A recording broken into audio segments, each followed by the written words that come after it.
अभी आऊंगी ना तो इतना खींच खींच के मारूंगी ना, वही मर जाएगी। आजा समझ गई? आजा अपने आदमी से बात कर, तेरी सास से मैं बात करूँ नहीं करूँ तो होती कौन है मैं बोलने वाली मेरे को। हाँ, तो अफेयर था तो मैं अपने परिवार के साथ इनके घर पे आया। जो चैटिंग की थी, जो बात होती थी, नग्न फोटो जो भेजती थी दामाद को, इसी के बारे में पूछी तो उन्होंने स्वीकार किया कि मेरे को इस लड़के के साथ संबंध है। तो 28 तारीख को 8:35 शाम को मुझे मैसेज मिला कि मेरी बेटी की डेथ हो गई। मिलिट्री हॉस्पिटल झांसी में ले गए और वहाँ पे पूरा स्ट्रेस निकला। उन्होंने बताया कि कोई गहरी चीज़ इसके दिमाग में बैठ गई है कि मैं तो तेरे माँ बाप को पता चल गया कि मेरा नेचर कैसा है, किसके किसके साथ बात करता हूँ। उन्होंने कुछ नहीं कर पाया मेरा, अब मैं खुलेआम करूँगा। रात को नागपुर से रात को 2 बजे आया ये घर पे और अपनी बड़ी भाभी को पिटाई करी। मेरी बच्ची छुड़ाने के लिए गई तो उसको भी पिटाई करी। रात दुर्ग में मोहन नगर थाना क्षेत्र अंतर्गत बड़ा तालाब के पास एक आत्महत्या की खबर निकलकर सामने आई थी। 28 तारीख की शाम की ये घटना बताई जा रही थी, जहां पर आर्मी ऑफिसर की पत्नी ने आत्महत्या कर ली। उस वक्त तक इस बात की जानकारी नहीं हो पाई थी कि भाई आत्महत्या की आखिर वजह क्या है, क्यों ऐसा इतना बड़ा कदम उठाना पड़ा। क्योंकि 6 साल पहले ही शादी हुई थी, नवविवाहित थी, और शादी के बाद जब पति नौकरी पर है, ड्यूटी पर गया हुआ है, तो उसके पीठ पीछे इस प्रकार की घटनाएं क्यों हुई, आखिर क्या वजह हुई होगी, तमाम चीज़ों के सवाल अब भी घूम रहे थे। इसी बीच इस वक्त हम मोहन नगर थाने में मौजूद हैं 2 दिन बाद, क्योंकि 28 तारीख की ये घटना है और आज 30 तारीख है। लड़की के पिता हमारे साथ मौजूद हैं, जो कई सारे आरोप भी लगा रहे हैं कि भाई आखिर किस प्रकार से ये कदम उठाया होगा और क्यों उठाया होगा। पिता से बातचीत करते हैं कि आखिर इनको क्या जानकारी है। सर, आपको कब पता चला कि आपकी बेटी ने इतना बड़ा आत्मघाती कदम उठाया है? मेरे को 28 तारीख को 8:35 शाम को मुझे मैसेज मिला कि मेरी बेटी की डेथ हो गई। किसने बताई थी? ये जो मेरा दामाद है मुकेश ने फ़ोन करके बताया। उन्होंने बताया। आपको जब ये खबर पता चली कि बेटी ने ऐसा कदम उठाया है, तो आपके मन में क्या विचार आया कि आखिर ऐसा क्या हुआ होगा, क्यों इस प्रकार की चीज़ें? नहीं, मैं तो ये खबर सुनते ही पहले तो शॉक्ड हुआ और फिर मेरे मन में विचार आया जो ये पहले से चल रहा था। क्योंकि जब 6 साल हो गई मैंने बच्ची की जब शादी कर दी थी, तब से मैं इस चीज़ को भुगत रहा हूँ। क्योंकि सबसे पहले इन्होंने दहेज के लिए प्रताड़ित किया इनको, मेरी बच्ची को। उस मामला से हम आगे निकले तो कुछ दिनों के बाद मेरी बच्ची को पता चला कि जो लड़का जिससे मैंने शादी किया है उसका अन्य लड़कियों से अफेयर है, जो इसी के मकान में किराए पे रहती थी। दूसरा इसी के मकान में सर्वेंट की काम करती थी। कई लड़कियों से रहा? हाँ, तो जब इसके साथ अफेयर था तो मैं अपने परिवार के साथ इनके घर पे आया। इनका पूरा परिवार था, इंक्लूडिंग इनकी मेरी लड़की की सास भी थी। उन दोनों लड़कियों के पास गए, उन लड़कियों से हमने ये बात पूछी, जो चैटिंग की थी, जो बात होती थी, नग्न फोटो जो भेजती थी दामाद को, इसी के बारे में पूछी तो उन्होंने स्वीकार किया कि मेरे को इस लड़के के साथ संबंध है। लेकिन इसके बाद में सबके सामने चीज़ें स्वीकार हुई थी? स्वीकार की थी। कितने समय पहले की बात है जब ये मीटिंग हुई होगी दोनों? 2024 की बात है। 2024। हाँ, 2024 अप्रैल की बात है ये। तो उसने स्वीकार की थी। स्वीकार करने के बाद उसने ये भी बोला था कि आज के बाद मैं उनके साथ मेरा कोई संबंध नहीं रहेगा। और इस बात की जैसे जानकारी इस लड़के को हुई, लड़का ने काफ़ी मेरे बच्ची को प्रताड़ित किया, झगड़ा किया और रात को सोते समय चुपचाप बिना बताए घर से चला गया। ऑन ड्यूटी नागपुर में उस समय पोस्टेड था। और लड़की काफ़ी स्ट्रेस में हो गई और तनाव में हो गई। हमने लोग यहीं पे रुक गए, फिर लड़की को अपने साथ ले गए। वहाँ ले जाने के बाद फिर मैं लड़की को दिखाने के लिए MH Babina military hospital Jhansi में ले गए और वहाँ पे पूरा स्ट्रेस निकला। उन्होंने बताया कि कोई गहरी चीज़ इसके दिमाग में बैठ गई है।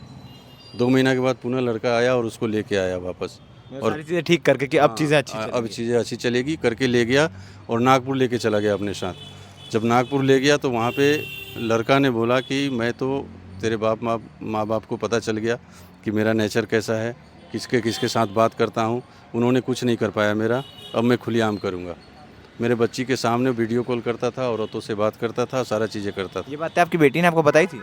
मेरी बेटी ने बताई थी। हमने बेटी को ही समझाया, बेटी तेरा ससुराल है, तेरे को ही सब ठीक करके रहना होगा, धीरे धीरे सब ठीक हो जाएगा, पुराना होगा ठीक हो जाएगा।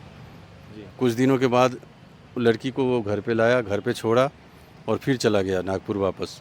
नागपुर मतलब यहाँ दुर्ग छोड़ दिया। एक दिन रात को नागपुर से रात को 2 बजे आया ये घर पे और अपनी बड़ी भाभी को पिटाई करी।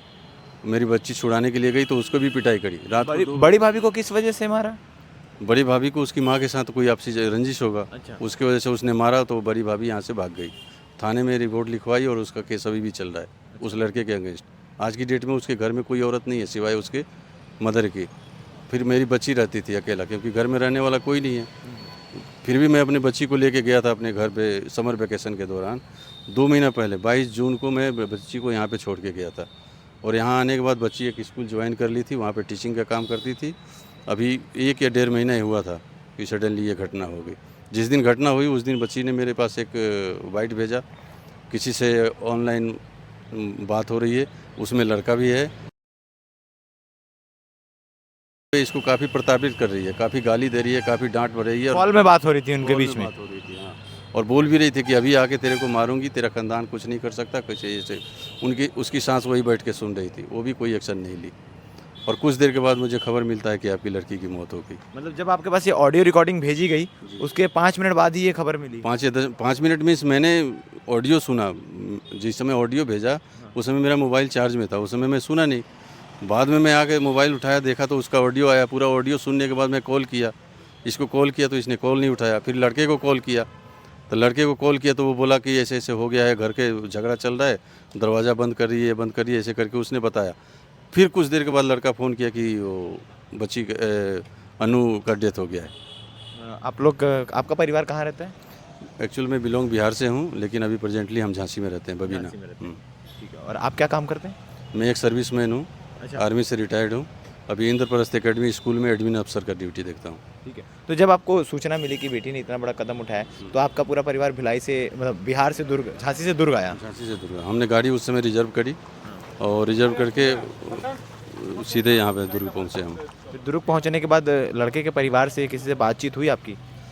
दुर्ग के लिए जब हम निकले थे तो रास्ते में इनके कॉल आते थे, इनके परिवार के जो इनके पटीदार हैं, इनके रिलेशन वाले हैं, उनसे कॉल आते थे। और इनकी कोशिश होती थी कि आप सीधे हमारे घर पे आइए। लड़का भी फ़ोन कर रहा था, बोला आप घर पे आइए और फिर उसके बाद आगे क्या प्लानिंग करना है वो करते हैं। कई बार इन्होंने बोला कि आप, हम प्लान था कि मैं सीधे थाने में आऊँगा, तो बोले थे कि ठीक है थाने में चले जाना, पहले एक साइड में आओ, थोड़ा सा बैठ के बात कर लेते हैं, उसके बाद आप थाने में चले जाना। फिर भी मैं इनको जानकारी दिए बगैर मैं थाने में आया। थाने में भी कोई अटेंड नहीं कर रहा था। कब पहुंचे आप दुर्ग?